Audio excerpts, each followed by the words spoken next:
الله الرحمن الرحيم. اهلا ابناء طلبه الصف الرابع الابتدائي. النهارده باذن الله وصلنا للدرس رقم 7 في الوحده 10 اللي هو بيتكلم عن الصور المتكافئه للكسور. هناخد كسور مكافئه لبعضها يعني مساويه لبعض، سواء من كسور عشريه لكسور اعتياديه او من كسور اعتياديه لكسور عشريه او اي نوع من الكسور مكافئ او مساوي، صوره تانية ليه مكافئه ليه يعني. يلا بينا نشوف كده. احنا دلوقتي لما عندي النموذجين دول، النموذج الاولاني ده 10 اجزاء من 10، يعني لو انا قلت 10 اجزاء الشكل كله فيه 10 اجزاء، لو قلنا 10 على 10 دي كانت بتساوي الواحد الصحيح. يعني احنا لو مظللين ال10 اجزاء دي كامله فبنقول ان احنا مظللين ده 1 2 3 4 5 6 كل دول 10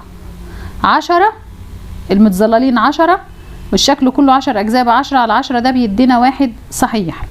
ماشي، نفس الوضع دول هنا متقسم ل100 جزء.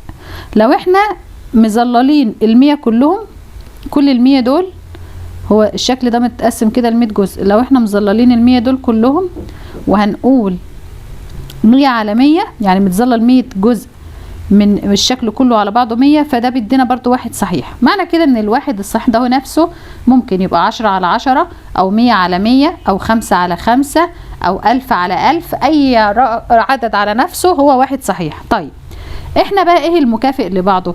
انا دلوقتي لو جيت على اي شكل من الشكلين دول، يعني مثلا الشكل الاولاني ده متقسم ل10 اجزاء، تمام. لو انا جيت ظللت منه جزء واحد بس اللي هو ده مثلا، انا جيت ظللت الجزء ده بس كده، انا ظللت جزء واحد. المتظلل طبعا بيتكتب في البسط، وعدد الاجزاء كامله بتتكتب فين؟ في المقام. انا جيت ظللت جزء واحد وهم كلهم 10، فواحد على 10 ده اهو، ده جزء من 10. لو جيت هنا في نفس الشكل المتقسم 100 ده وخدت عمود كامل برضو وظللته، انا خدت فيه عمود كامل اهو ظللته، بس العمود كامل بالنسبه لل100 مش واحد، لا ده هم 10 من ال100. 10 من ايه؟ من ال100. فانت عندك 1 على 10 هنا اللي هو العمود كامل بيساوي 10 على 100 اللي هو العمود كامل اللي هنا. يعني انت اقدر اقول ان 1 على 10 ده بيساوي 10 على 100. ماشي، نفس الوضع الواحد على 10 ده هو اصلا لو جيت احطه في صورة عشرية هحط واحد اهو، والمقام 10 يعني العلامة العشرية بعد رقم واحد هتبقى 1 من 10 هتساوي، حط ال10 دي، والهنا المقام 100 يعني العلامة العشرية بعد رقمنا ده 1 2 اهي، تبقى 1 من 10 هيها 10 من 100 بتساويها. نشوف بقى بالدرس ده كده بالتفصيلة بتاعتنا. بيقول لي اكتب عددا عشريا، عايز عدد عشري مكافئ لكل من الكسور الآتية. جايب لي كسور اعتيادية وعايز نحطها في صورة عدد عشري او كسر عشري. طيب انت عندك دلوقتي المقام فيه 100، يعني المفروض العلامة بعد رقمين، المفروض انت حط العدد بتاعك اهو. المفروض ان العلامة بعد رقمين لان المقام فيه 100 وال100 لها صفر، هنا ده رقم 2 اهي، ادينا حطينا العلامة والصفر هنا اللي مكان العدد الصحيح. طب هنا 50 على 100 المقام فيه 100 يبقى المفروض العلامة بعد رقمين بس البسط فيه 50، حط ال50 اهي، وانت عايز العلامة بعد رقمين ده رقم 2 وادي العلامة اهي، يعني 50 على 100 بتساوي 50 من 100، 10 على 100 بتساوي 10 من 100. طب 42 على 10 حط ال 42 كده، المقام فيه 10 يعني المفروض العلامة بعد رقم 1، طب احطه من اليمين. تعالى بقى من اليمين كده، ادي عدد هتحط لي العلامة هنا كده بعد العدد الاولاني بقت 4 و2 من 10، كأنها 4 و2 جزء من 10. ليه؟ لان المقام 10 يعني العلامة العشرية بعد رقم 1. طب هنا 210 على 100 عادي اعمل له يساوي اهو واكتب له 210. قال لك على 100 يعني العلامه بعد رقمين، 100 لها صفرين فنحط له العلامه العشريه بعد رقمين، ادي 1 2 اهي، يبقى 2 و10 اجزاء من 100 يبقى 210 على 100 2 صحيح و10 اجزاء من 100. طب 75 على 10 اكتب ال75، المقام 10 يبقى العلامه العشريه بعد رقم 1 ادي اهو، بعد رقم 1 يبقى بعد الخمسه يبقى 7 و5 اجزاء من 10، 75 على 10 يبقى 7 و5 اجزاء من 10. طيب لو جه قال لي اكتب كسر اعتيادي، عايز المره دي بقى العكس، كسر اعتيادي مكافئ لكل من الاعداد الاتيه. جايب لي هو اعداد عشريه وعايز كسور اعتياديه، سهله خالص.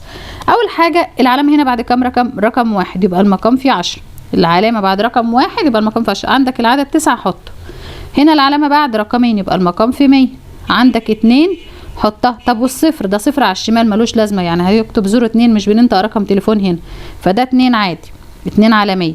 طب هنا العلامة بعد رقمين، حط في المقام 100. خلاص احنا حطينا المقام 100 يبقى نشيل علامة خالص كأنها مش موجودة. اكتب اهو. ايه ده 1235 على 100. ايوه ممكن نكتبها بطريقة تانية. ازاي؟ هو بس عايزها في صورة ايه؟ كسر اعتيادي. احنا عملناها له في صورة الكسر اعتيادي اهو، لكن ممكن تبقى عدد وكسر.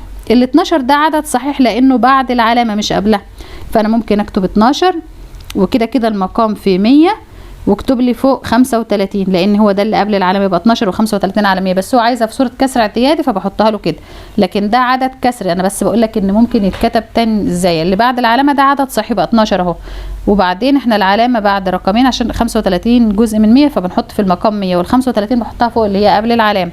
طب هنا العلامه بعد رقمين يبقى المقام فيه 100 ماشي، وبعدين احنا خلاص حطينا في المقام 100 يبقى كأن ما فيش علامه خالص، نحط 460. بقت 460 على 100 اللي هي ممكن هو كده طالبها في صوره ايه؟ كسر اعتيادي وانا حطيتها له. اللي هي ممكن بقى من غير كسر اعتيادي تبقى عدد وكسر. 4 ده عدد صحيح ونعمل علامه الكسر الاعتيادي، وهنا بدأ العلامه بعد رقمين يبقى ده 100 واكتب له 60. بس هو مش عايز كده، هو عايز في صوره كسر اعتيادي، عايز بالشكل ده. بس انا بعرفك ممكن نعملها تاني ازاي. طب هنا العلامه بعد كام رقم؟ رقمين. حط في المقام 100. خلاص انا حطيت في المقام 100 كأن ما عادش عندي علامه. حط بقى العدد عندي 5 6 7. هنا العلامه بعد رقمين حط في المقام 100 وهنا 2. طب والصفر اللي على الشمال ملوش لازمه، يعني احط 0 2 مش هينفع ماشي. طيب نشوف، بيقول لي ضع علامه اكبر من او اقل من او يساوي ماشي. طيب 3 على 10 ولا 3 على 100؟ مين الاكبر؟ ما اقدرش اقارن ومقامي هنا في 100 وفي هنا في 10. طب اعمل ايه؟ خلي المقامين زي بعض. اللي اقدر اخلي ممكن اوصل ال10 تبقى 100 ازاي؟ لو انا حطيت فوق صفر وتحت صفر زيه بالظبط. يعني ايه؟ يعني انا ضربت فوق في 10 وتحت في 10. ما احنا عارفين ان الكسور متكافئه، لو ضربت فوق وتحت في نفس العدد انت ما غيرتش قيمه الكسر اللي عندك، فانت حطيت صفر فوق حط صفر تحته زيه تحت. المقام زي المقام، ملناش دعوه بقى، ما بنقارنش المقامات ببعض. احنا بنقارن دلوقتي البسط بالبسط. دي 3 ودي 30، لا ال30 اكبر، يبقى هنقول له البق المفتوح كده وناحيه الحاجه يبقى 30 على 100 اكبر من 3 على 100. البوق المفتوح ناحيه الحاجه الكبيره والمنقار الصغير ناحيه الحاجه الصغيره. لو بتقرا من اليمين هنا يبقى 3 على 100 اقل من 30 على 100، لكن اهو احنا بنقرا من الشمال دلوقتي يبقى 30 على 100 اكبر، لان البق المفتوح بيكون ناحيه الحاجه الكبيره والمنقار المقفول ناحيه الحاجه الصغيره. تمام. طيب 17 على 10 و1 و7 على 10. ما اقدرش اقارن وعندي عدد، وانت قدامك طريقتين، يا اما تنزل ال 17 دي تحولها لعدد 10 اهي هي ودي، بس لا الاسهل بلاش كده. انت عندك 1 و7 على 10. حاول ترفع الكسر، كده كده المقام في 10. كنا بنرفع الكسر ازاي؟ ايده في رجله زائد راسه. 1 في 10 ب10 و7 يبقى 17. يعني برضو 1 و7 على 10 يعني 17 على 10، ودي 17 على 10 يعني بيساوي ماشي. او بطريقه تانية، انت عندك هنا ال17 على 10 حط 17 وبدل المقام اللي هو 10 العلامه بعد رقم 1 يبقى 1 و7 من 10. طب ودي 1 و7 على 10، الواحد اهو عدد صحيح بحطه، وهنا ال10 يعني العلامه بعد رقم 1 يبقى في قبل العلامه رقم 1 ده هو 7 اهو، يبقى 1 و7 من 10. يعني هما بيساووا بعض، جبناها 10 او جبناها اعتيادي، هما بيساووا بعض. طب هنا 40 على 10 ولا 4؟ ده ايه ده؟ انا اقارن ازاي كسر اعتيادي بعدد صحيح؟ حول العدد الصحيح لكسر. ال4 دي يعني 4 على 1، ال4 هي 4 على 1، اي عدد صحيح يعني 5 هي 5 على 1، 7 هي 7 على 1. طيب انا هقارن كده ازاي؟ ده المقام هنا في 1 وهنا في 10. طب ضيف للمقام ده صفر، اضيف له صفر طب والبسط يبقى اضيف له صفر هو كمان زي المقام، يعني كاني ضربت فوق في 10 وتحت في 10. بقت 40 على 10 و40 على 10 لا يساووا بعض. طب هنا 2 ونص و2 و6 على 10، الاتنين زي الاتنين. تمام. يبقى انا عندي هنا العدد ده زي العدد ده. نقارن بقى بين ال6 على 10 والنص، يعني انت عندك نص وعندك 6 على 10. هل هينفع تقارن بين كسور اعتياديه مقاماتها مش متوحده؟ احنا عشان نقارن لازم تكون مقامات متوحده، او ممكن نعمل مقص بقى. ممكن نعمل مقص اهو، 1 في 10 1 في 10 ب10 و6 في 2 ب12، يبقى اللي هو ده اكبر. يعني نقول نعمل اكبر هنا كده. دي طريقه. الطريقه الثانيه ان انا اجيب كسر مكافئ. ازاي؟ يعني انت عندك مثلا ده نص وده 6 على 10، عشان تقدر تقارن لازم توحد المقامات. طب الاتنين تقدر تخليها 10؟ ايوه لو ضربتها في 5، وبالتالي اضرب فوق برضو في 5 طالما ضربت تحت في 5. بقت المقامات الجديده، المقام اللي هنا الجديد 2 في 5 ب10 وفوق هنا 1 في 5 ب5 ماشي. ودي كام؟ 6 على 10. كده اقدر اقارن. طالما المقامات زي بعض دي 10 اهي ماشي، طالما المقامات زي بعض دي 10 وده 10 يبقى البسط الكبير للكسر الكبير، واحنا فعلا عملنا اكبر. احنا كده خلصنا الدرس بتاع ازاي اجيب صور متكافئه للكسور. اتمنى تكونوا فهمتوه. لو احتجتوا اي حاجه اكتبوا لنا في التعليقات. تابعونا كمان على صفحتنا على الفيسبوك عشان بننزل عليها يعني مذكرات وحاجات اكتر. والسلام عليكم ورحمه الله وبركاته.